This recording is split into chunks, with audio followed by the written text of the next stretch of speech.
How's it going, y'all? We got ourselves a spicy one here today. A very, very spicy one. I'm talking something beyond Carolina Reaper burn on the tongue, my friend. And this is Tarkov news. Whoa, Destiny channel talking about Tarkov? Well, this'll tie in, don't worry. So for those who don't know, Escape from Tarkov is an extraction shooter. And if you don't know, Bungie is also developing an extraction shooter called Marathon that is coming out next year, 2025, which would make it a direct competitor to Escape from Tarkov. Now, there's been some crazy news in the past 24 hours or so. And listen, I'm a huge fan of Tarkov. I have about 1,600 hours in the game. It's probably my favorite extraction shooter of all time. One of my favorite FPSs in general. The systems in it are just crazy. The hardcore factor of it goes freaking nuts.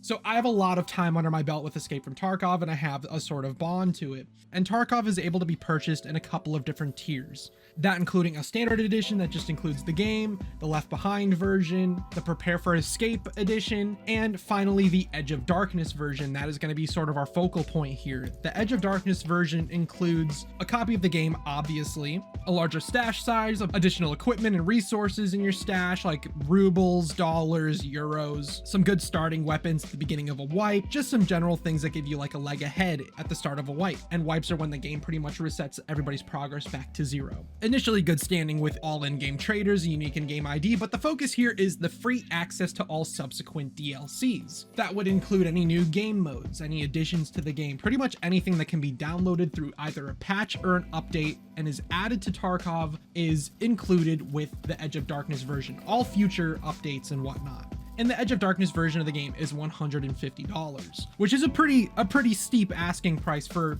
any game, honestly. Well, this version of Escape from Tarkov, the Edge of Darkness version, is unable to be purchased anymore. They removed it from the store back in December of 2023, but yesterday they released a new version called the Unheard edition, which includes things like increased stash size, unique in-game ID, expanded PMC pockets, increased fence standing, fence being the like black market trader in Tarkov, and access to a PvE co-op mode with persistent progression. Progression will not be reset with wipes. We'll come back to this later. More slots on the flea market, unique in-game melee weapons, increased mail retention time, and also free access to all subsequent DLCs. There's that thing again. And then all this other stuff down here. These are just like in-game items like cases and money and ammunition, weapons, attachments, all that. I really don't care about these being included. I mean, they're nice and all, but this is to be expected from a larger edition of the game. Nothing too crazy here. They also added the ability to call in your buddies in the middle of a raid. Now, with an extraction shooter like Tarkov, raids are pretty high stakes. It's you die, you lose everything on you. And there's a chance you'll get it back with the insurance feature in the game, but more than likely not because you're getting looted by whoever killed you. While this is obviously pay-to-win features at its finest, the real focus is the free access to all subsequent DLCs, like the Edge of Darkness version of the game. Now remember that PvE thing I was talking about? This is considered DLC. This is textbook DLC, an added mode to the game that is inserted through patch or update.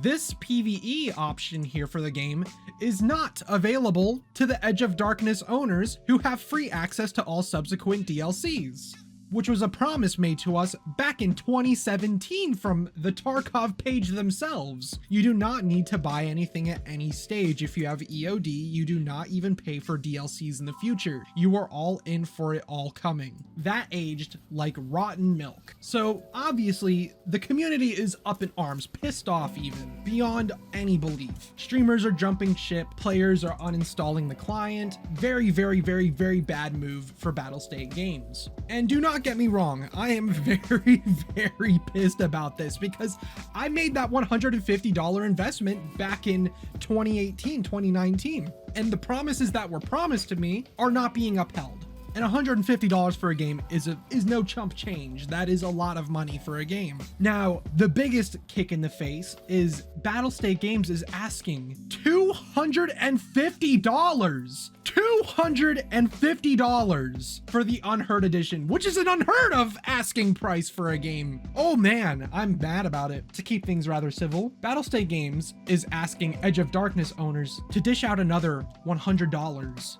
to access this PvE mode that should be included with the Edge of Darkness version of the game, but it's not. So the community gathered around with their torches and pitchforks and said, Battlestate Games, give us what is rightly ours for free. Which we can't even say it's for free because we literally paid for it. Smells like a class action lawsuit to me. Now, to double down on this, you'd think that maybe they would, you know, pump the brakes a bit and reel back in some of that goodwill they lost there, but no, they doubled down. PvE mode is a unique feature, not DLC, a unique feature, which is available only for the owners of the Unheard edition. We will keep you updated on new features exclusive for EOD owners, which rightfully got community noted, saying new game modes are generally accepted as DLC if put behind a paywall. Battlestate sold EOD with the promise that they would receive free access to all subsequent DLCs.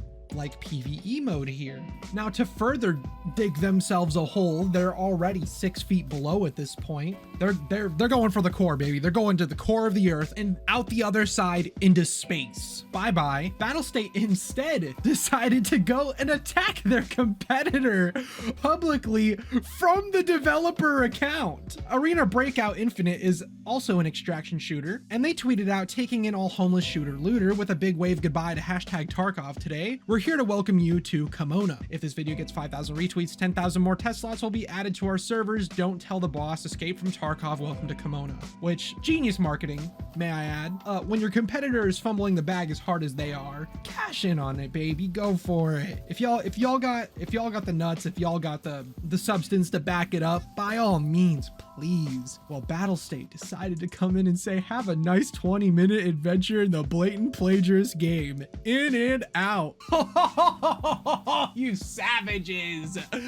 Oh, you're already screwed and you guys are just doing the most to make it worse. Oh, there's something to be said about throwing bricks in a glass house, man. But I guess it doesn't matter when the house is already shattered all around you. Oh, Battlestate, you crack me up. You guys are so funny. Now, with the backlash, they decided to release a bit of an update, which in their minds must have been sufficient enough to alleviate a lot of people's hate towards them right now, saying, to honor the owners of the EOD version and their indelible importance and role in the EFT universe, we plan to add the following new unique features to the EOD edition. Faster return of insured items, increased personal trader buying limits by 20%, increased basic PMC karma, access to unique hideout craft, increased basic charisma skill, special quest line with increased pocket size as reward, ability to skip 2 daily quests per day free of charge, unique dog tag, unique armband, unique set of clothing, unique legacy device, high priority matching for EOD owners for 6 months, access to offline PvE for EOD owners for 6 months. Listen, Battlestate Games,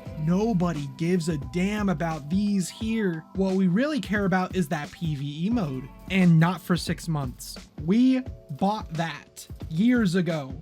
You promised that to us years ago. 6 months is not sufficient enough. That is one wipe. That is one wipe of Tarkov where you get to play the PvE offline mode. No, EOD owners rightfully deserve to own that PvE mode. So what you all have been probably waiting for, why does this involve Bungie? Well, Bungie's biggest competitor in the extraction shooter market, Battlestate Games with Escape from Tarkov, has just fumbled the bag unbelievably hard, leaving Bungie to hit a home run. Escape from Tarkov just threw the perfect straight line pitch to Bungie to just crack one out of left field. It's like if there was a track race and you were up against Usain Bolt and Usain Bolt twisted his ankle and broke his ankle before the race started. And who's second in line? A solid developer like Bungie, I think, could totally take the reins on an extraction shooter genre.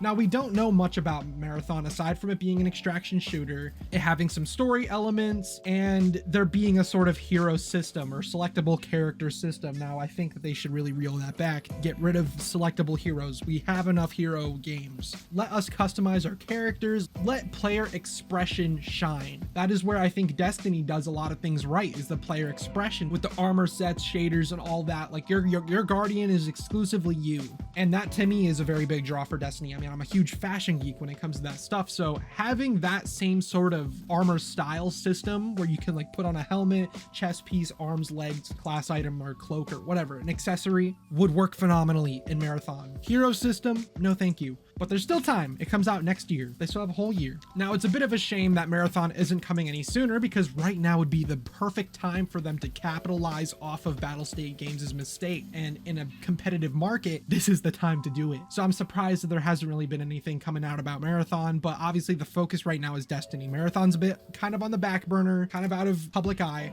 at the moment, but maybe we'll see something here soon, because right now is the perfect time for them to say something. So what do you guys think? Do you think Marathon's going to be a solid competitor against Tarkov? I know that they invited some Tarkov players to come and play Marathon, and the reception being relatively mixed from what I've heard. Obviously still, you know, early stages of the game, of course, but with some fine tuning, I think they can really have a solid chance against them, especially now, with so many streamers and players jumping ship on installing the client and just being like, screw you, Battlestate, I don't want to give you money. I don't want to represent you in any way. I don't want to give you guys free content. So do you think that Marathon's going to be a solid competitor here? Are you guys excited for Marathon, or are you guys just kind of more around for just the Destiny stuff and the future of Destiny? Are extraction shooters even your bag? Anyways, that's all for me today. Leave a like if you like, subscribe if you wish. It's not mandatory, but it's always appreciated. And go follow me on my Twitter at @TheRanarola. That's where I post all my updates for upcoming videos and whatnot. I post music on there, so if you guys want to check out some new jams that are coming out, I like to share new music that I find. And maybe you can show me some music that you really like. And I'm thinking about setting up a Discord here in the future so that we can have a bit more of a community going here. So let me know what you think. Anyways, I'll catch you guys on the flip side. Take care. Deuces.